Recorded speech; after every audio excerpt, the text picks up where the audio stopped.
saveur divine. Cette bonne nouvelle du royaume sera prêchée dans le monde entier pour servir de témoignage à toutes les nations. Alors viendra la fin. Ce pain céleste vous est présenté par Immaculée Niraneza.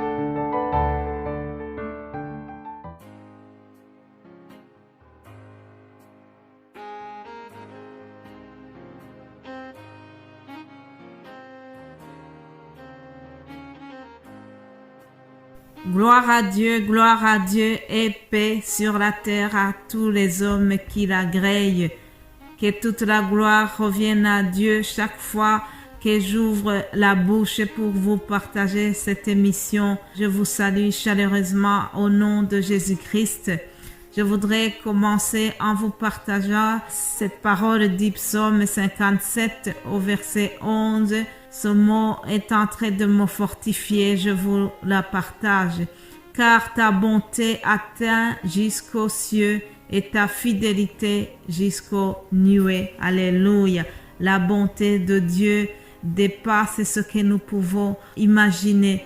La Bible nous dit que les bontés de l'Éternel ne sont pas épuisées, elles se renouvellent chaque matin. Alléluia. Je te souhaite que la bonté de Dieu se manifeste dans ta vie, que tu puisses expérimenter encore une fois la bonté de Dieu durant cette journée. Sois béni toi qui suis cette émission Saveur divine. Alors mes chers amis, vous savez que depuis lundi, nous sommes en train de parler sur le jeûne. Nous avons pris comme verset principal Matthieu chapitre 17, verset 21. Il est écrit « Mais cette sorte de démon ne sort que par la prière et par le jeûne. » Une parole que Jésus-Christ a prononcée en s'adressant donc à ses disciples. Chers amis, je tiens à vous rappeler ceci. Nous sommes en train de parler du jeûne chrétien. Les chrétiens doivent jeûner. Les chrétiens ont cette recommandation de jeûner parce que ils sont en train d'imiter Jésus-Christ.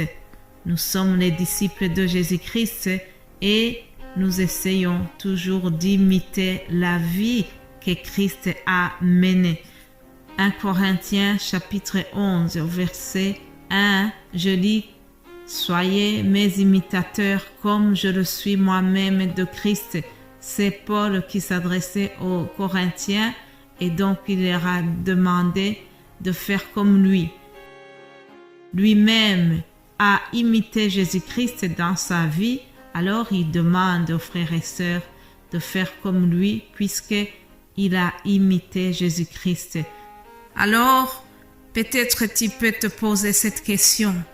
Quelle est l'utilité de faire le jeûne? Qu'est-ce qu'on gagne en faisant le jeûne chrétien? Réponse est celle-ci. Le jeûne permet de dominer la chair. C'est le titre qui est donné à cette vidéo que vous écoutez. Le jeûne permet de dominer la chair. Lisons Galates 5. À partir du verset 13, nous lisons ceci. Frères, vous avez été appelés à la liberté. Seulement, ne faites pas de cette liberté un prétexte de vivre selon la chair. Mais rendez-vous par amour, serviteurs les uns des autres. Car toute la loi est accomplie dans une seule parole. Celle-ci, tu aimeras ton prochain comme toi-même. Mais si vous vous mordez et vous dévorez les uns les autres, prenez garde que vous ne soyez détruits les uns par les autres. Je dis donc, marchez selon l'esprit et vous n'accomplirez pas les désirs de la chair. Car la chair a des désirs contraires à ceux de l'esprit et l'esprit en a de contraires à ceux de la chair. Ils sont opposés entre eux, afin que vous ne fassiez point ce que vous voudriez. Si vous êtes conduits par l'esprit, vous n'êtes point sous la loi. Voilà, jusqu'ici la lecture, chers amis. Ce que je viens de vous lire, ce sont des propos que l'apôtre Paul a tenus en s'adressant aux Galates. Il voulait leur rappeler comment ils doivent marcher dans ce cheminement de la foi. Ce sont des conseils qu'il leur a donnés. Alors, de ce texte, nous remarquons que Paul parle de la chair et de l'esprit. Je vous rappelle que l'être humain, vous et moi, nous sommes composés de 3 parties, le corps, l'âme et l'esprit. Tout être humain est composé donc de ces 3 parties.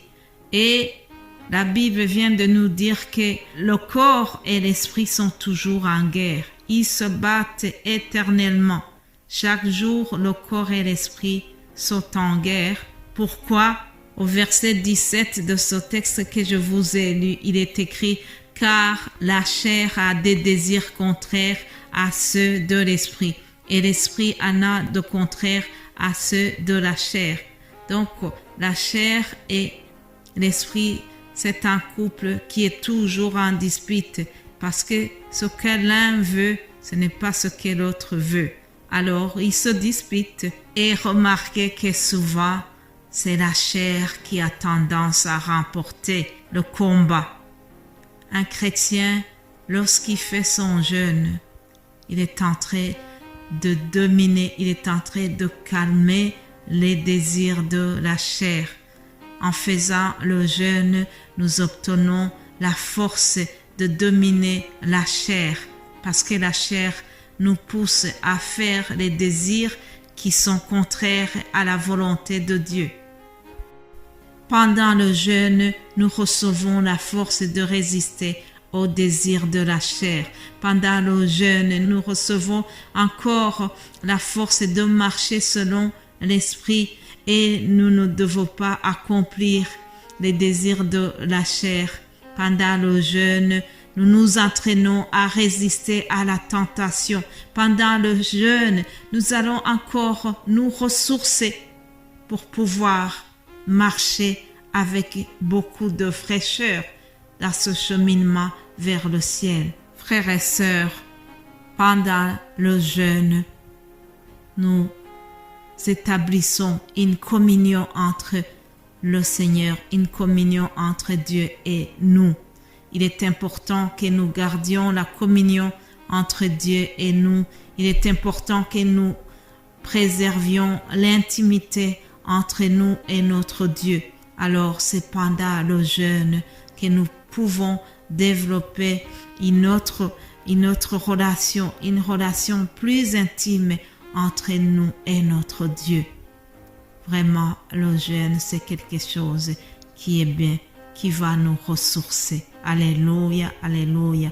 Je vous souhaite et je souhaite à moi-même aussi de continuer à avoir plus de révélations sur la manière de dominer la chair, la manière de mener notre jeûne, que nous puissions avoir vraiment un jeûne qui fait plaisir à notre Seigneur.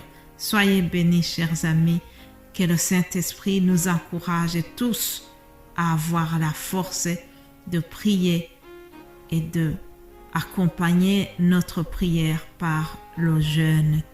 Il est important de le faire. C'est vraiment nécessaire et c'est bénéfique. Alléluia. Soyez bénis, que notre Dieu continue à nous fortifier tous. Nous avons besoin vraiment de garder, de surveiller notre intimité, notre communion avec le Seigneur.